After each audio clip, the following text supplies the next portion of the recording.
Hey, good morning, everybody. It's Hammer. Today is Monday, April 14th, 2025. I, of course, am here to chat with you with your daily mortgage rate update, the only place on the web where you can join me live each and every weekday morning, 9:30 a.m. Eastern Time, broadcasting to you on Facebook and on YouTube from here in the Smoky Mountains. If you're here live, say good morning. If you're watching on the replay, don't forget, give me hashtag replay in the comments. Let me know that you were here. Don't forget, if you're on Facebook, smash that like button. Maybe tag an LO friend in the post somewhere, or even click that little share button. Share this in one of the mortgage groups. Always appreciate you doing that. Remember, if you're on YouTube, go ahead and subscribe. Click that thumbs up button as well. If you would like a reminder that I'm going live, you can get that anytime. www.hmmr.io, our Hammer Solutions short code, hmmr.io/reminder, or use this cool QR code over here. If you're on your phone right now, you can also take a screenshot, go back later in your photos. You can still use the QR code. We just send out a quick text message each morning when I am going live, letting you know that I am here. So if you're here this morning, say good morning. Let's go ahead and say hi to all of our live friends. Who do we got here this morning? Mr. Rob Stewart, you were the first one to say hello. Good morning, sir. Great to have you here. Hope all is well in your world. Ron Siegel, good morning, sir. It's National Dolphin Day. I'm not a fish guy, but mahi-mahi. Anyone? Is mahi-mahi, did the dolphins get caught in the nets? I know. Dolphin tastes good. I've had it in my tuna fish. So anyway, good morning, y'all. Happy Dolphin Day. Candido Diaz, good morning, sir. Tim Klyla, great to have you here. Colin Jordan, good morning. Monica Dinkins, hello. Ron Siegel, let's see. Danielle DiMartino Booth, the combined monthly price increase for bacon, egg, and cheese was 10.2% in March. Yeah, poor Sean Segaloff. He's going to cry if bacon goes up in price, and so will I. I'm with you, Sean. However, bacon and eggs do sound good this morning. I'm going to have to go try those. Good morning, Kenny Rivard, Michael Garcia. Great to have you here. Mike Morano, great to have you. Sean Segaloff, I'll give you a morning, but not willing to commit to good. Dude, commit to good. Mortgage-backed securities are up 45 basis points. We're about 100 basis points better than the worst spot on Friday when many lenders set pricing. So it's a good morning. Today is a good morning. We can stick with good morning. Armando, good morning. Angela Walters, Michael Love, Kyle Maziga, Sted Dickinson, Tom Stafford, Megan Lindberg, Amy Blauser, Allison Foy, Randy Tico, giddy up, sir. Harry Dennis, good morning, all. Great to have you here. So, yep, cat's out of the bag. Let's jump into it. Let's go ahead and get started. Talk about all these amazing things here. So mortgage-backed securities currently up 43 basis points on the day, helped tremendously from headlines that Trump was going to go ahead and hold off on some of the major tariffs on electronics. So that was a big deal. It came in late Friday afternoon. And that helped bonds to rally. It helped equities to rally as well. So right now, mortgage-backed securities currently up. Let me just bounce this around a little bit. Currently up 42 basis points on the day. So let's go ahead and throw this on there. So let's just do a quick recap what happened Friday, where we were at with bonds and all that jazz and all that good stuff, right? So let me bounce this here. And we're going to move this over to here. Okay. All right. So taking a look here, you can see on Friday was a brutal day. Everything between these dotted lines that you see right here and right here, that is Friday, right? So Friday, we saw another huge drop down, and then we saw a rebound. Now, let's just kind of keep score here. So on Wednesday, that was the 9th, right? Wednesday, yep. I mean, again, it's like a bloodbath, right? So on Wednesday, that was the first time that we saw a drop over 75 basis points. And then we saw a recovery bringing us flat, almost up a few basis points on the day. If you remember, that was because of some of the pausing of tariffs the first time around. Thursday, we saw bonds losing ground steadily through the day. Friday, a lot of early losses. Did see basically some stopgaps, and it leveled off to end the day on Friday. Still down on the day, but better than when pricing came out. Not many lenders repriced better, though, on a Friday afternoon with all of this chaos and volatility. Then we saw a jump up this morning. So the worst level on Friday was 97.74, right? 97.74. Right now we're at 98.67. We're about 95 basis points higher higher than where we were at that low point on Friday. Now, many lenders did set pricing right around here when we were right around those levels, 97.85. So this morning, pricing should be better. Are you going to get back 80 basis points worth of pricing? No, you're not. That's why we want to go ahead and to cautiously float. Let me go ahead and put this on here. All right, so we want to go ahead and cautiously float right now, kind of keep a heads up on where we are at. So rate sheets today, they are going to improve. Again, taking a look here using Mortgage News Daily as a reference point, 7.07, higher than 6.97, higher than 6.95, higher than 6.85, higher than 6.82. We jumped from the week before 6.6. You saw rates go up almost a half point last week. Probably a little bit more on some rate sheets. You're going to get some recovery this morning, but it's going to be slow to get that back. Again, lenders are going to hold on, but we are up close to 50 basis points on the morning. Now, reprice risk on the day is high because markets are going to react to headlines, and that's what makes them so volatile. Ideally, we won't see bonds give up these gains this morning. If there's not anything big that changes in the outlook, we won't see anything change. So we just have to remember, although bonds seem to be starting the day in a great place, that can turn around very quickly. All you need is something to change here in the headlines. All right. So right now, though, markets are taking the win. That's, kind of the joke of just shut up and take the win, right? Trump warns tariffs are coming for electronics. So the reason we're seeing a rally in bonds is because there was the pause on the big Chinese tariffs for electronics. And Trump said, hey, we're going to put those in their own semiconductor bucket. All right, their own bucket. He's going to place those goods in a different tariff bucket. So when something does come out on those, that would be bad, and you would see something bad for bonds. So keep that in mind, and that's how quickly things can change. It's going to be like boom, on a snap, right? Good morning, Mike Brown, Bill Stevens, Charlie Bedina, Jerry Avila, Tiana Rogers, Bobby Searson, Tom Dedmore.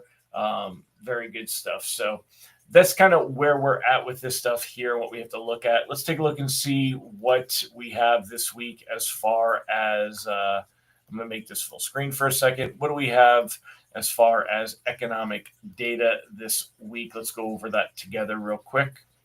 Let me make this a little smaller and put it so you guys can see it. All right. So today we have a lot of Fed speakers. I expect more of the same message. They're going to try to keep some calm in the markets right now. The Fed is not going to jump up and make any changes for what's going on here. As far as this week, we've got Fed speakers today. Tomorrow, you've got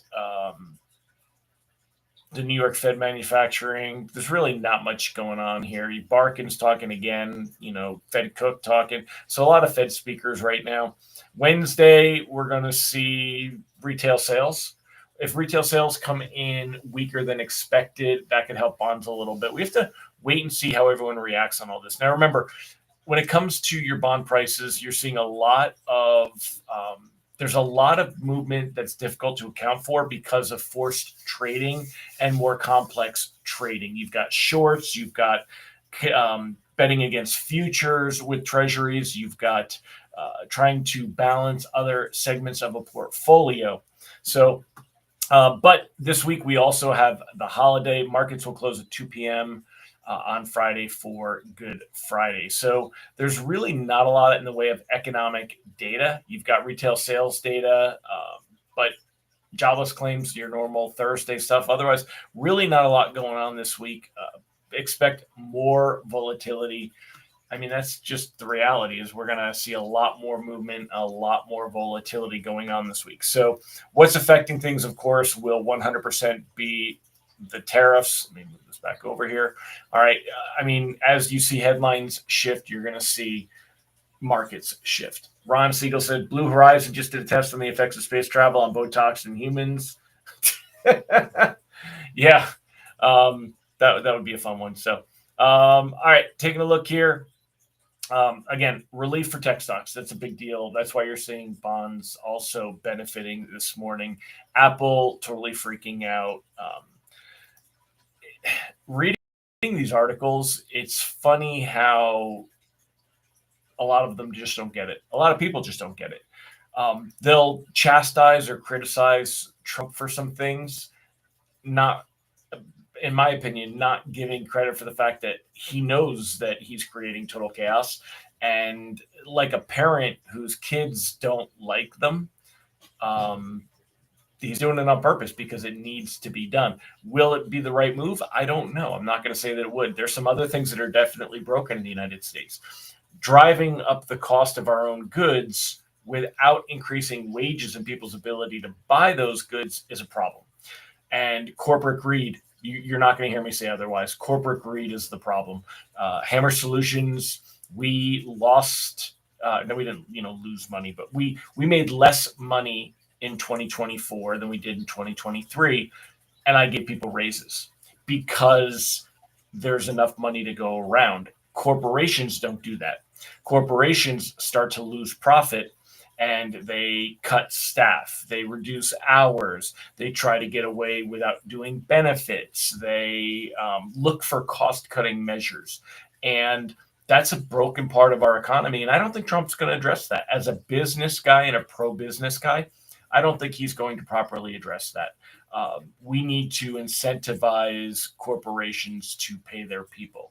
We need, instead of members of the Walton family making millions of dollars a month, we need them dispersing more of that income to their staff, and their staff can afford to buy more things that would keep our economy up despite the tariffs. So I don't feel that this is a yin and a yang. I feel it's a yin.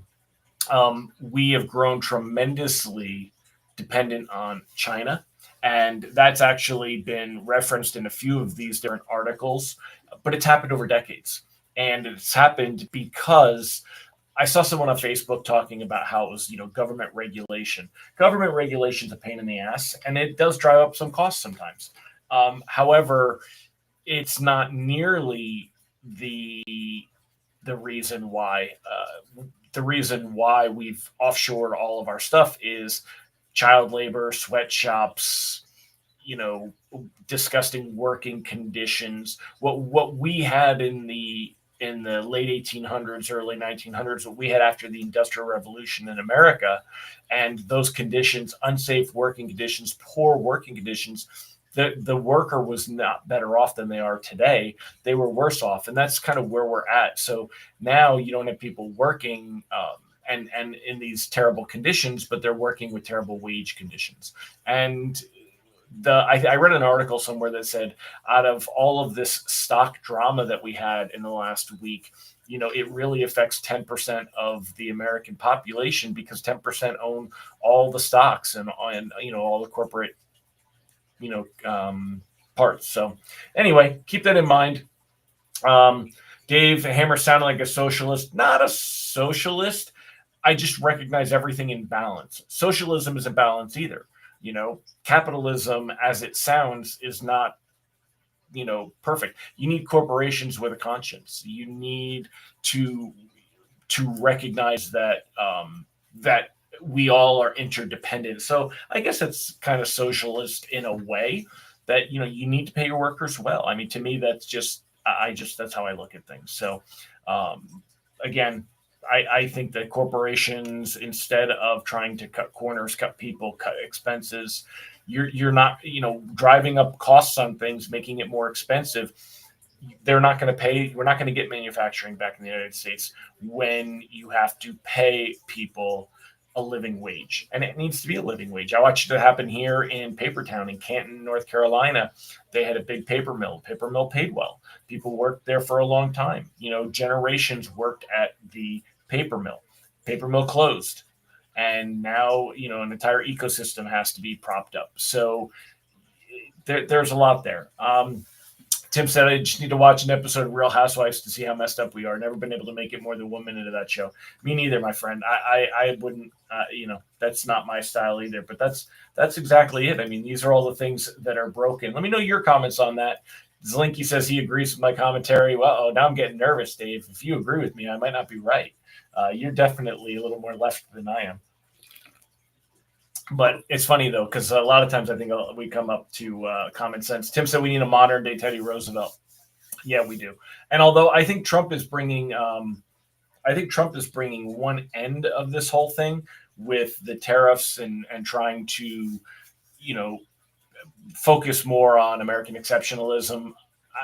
I just don't think the other piece is there, and the other piece is wages. You need people with better jobs. AI is threatening some of the white collar jobs, but I mean, I can tell you, watching my future daughter-in-law go through nursing school and a nursing program, our education system and how we train for trades and all this stuff, super broken. And that's kind of a problem. So anyway, enough of that commentary. You're not here for social commentary. We're talking about what's going on with the rate stuff. Again, as it's down there on the bottom of the screen, I'd cautiously float. Here's why.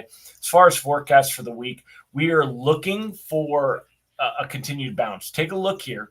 Look at these candlesticks. All right. So last Friday, you can see here, Thursday, we were at 100.40. April the 4th, Friday, we started at 100.80 and went down to 100.32, ended worse on the day. Monday, Tuesday, we had our recovery on Wednesday. But again, Wednesday was a huge sell-off and then a recovery. Thursday, Friday. Now, loans with time, I think you've got to pick and choose your spots. We are going to see bonds recover at some point. You're going to see fatigue. They are oversold. Yes, there's a tremendous amount of positioning, but some of this is forced. In other words, what happens is when you've got a portfolio and you've got margin calls and different things going on, and you have to pay off, what happens, you have to sell the things in your portfolio, even that you don't want to. Example being bonds, being treasuries. So we are seeing that. You're seeing a lot of complexity to the market right now and how it's trading. It's not just that bonds aren't here. I don't really buy into a lot of the headlines that say that the other countries don't believe in the American Treasury anymore. And I think all that stuff is garbage. Treasuries may have hit the bottom for now. Signs of a robust foreign demand and expectations for the Fed Reserve to support U.S. government debt when needed. What would happen there is quantitative easing. So right now we're at quantitative tightening. The Fed has been reducing their balance sheet. If we were to see the Treasury market really fall down, that's what people were looking for last week. We don't need the Fed to cut rates. And believe it or not, the Fed could actually do two things at once, even though it sounds like they oppose each other. The Fed could keep rates higher and yet cut, buy treasuries and do quantitative easing.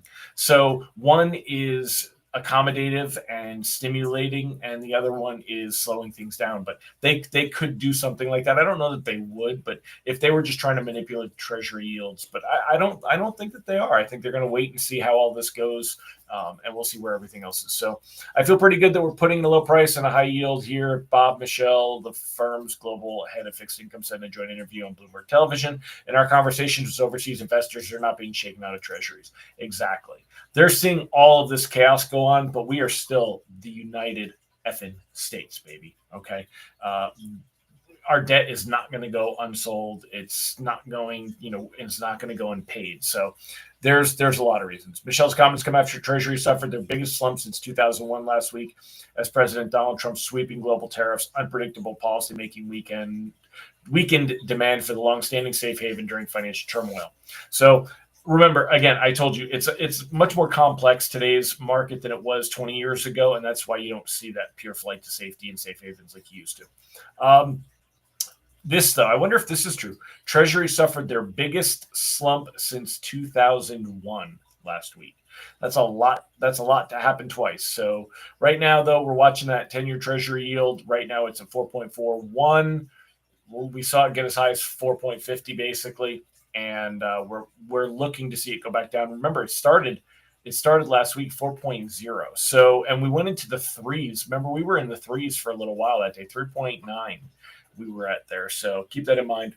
Deb Dixon said those businesses are focused on corporate profits and stock prices, not actually running good business for their employees or customers like a small business.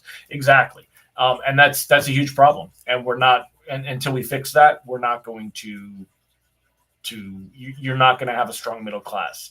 Remember during the 70s, maybe even a little bit earlier than that, the big three, the car companies. I watched all that when I grew up in Michigan and in Detroit area. That kept that whole area, and even today keeps that whole area afloat, keeps it going. That's the way that it is. There's a big difference in what small biz can pay versus big biz. Scaling is different requirements. Bullshit, Ron. Bullshit. Sorry. Once the small business owner gets to a certain point, in some instances, the ownership is dealing with legacy. You know what? It's a cop-out, man. That's a cop-out. Look at the Waltons on the Forbes list. They're all there. There is a tremendous amount of money between stockholders and what's still privately held, and the amount of money and billionaires. Nope, not buying it. There's a lot that could make its way down. Very going to say no one needs to sell to them. The media reporting was very ignorant from the perspective of a small business owner. Yeah. Again, we could have more fun. Maybe we'll talk about it on your radio show sometime, because there's absolutely more that they could be doing, and again, the money flows up. It always does. All these corporations, the money flows up. So, all right. Well, anyway, that's it for me, y'all. I hope you have a fantastic day, and let's hope keep our fingers crossed that we get these gains, and we can see bonds improve and see rates improve from last week. Last week was a devastating week. Again, I'm floating it out. We locked a couple of times last week, but right now you're looking for some recovery and things to settle down. So we're going to see more volatility this week, though. Do expect it, but we'll see a limit to this at some point. Randy said, what's the best scenario for lower rates? When you say best scenario, you mean what would happen? The best scenario would be if there was more pausing on tariffs, if there was some revolutionary, discussion with China that led to Trump rolling back a bunch of the tariffs, which we know can happen. He's done it before, so that's the stuff that would see bonds rally, see stocks rally. The other thing that would make a big difference is if we start to see some settling to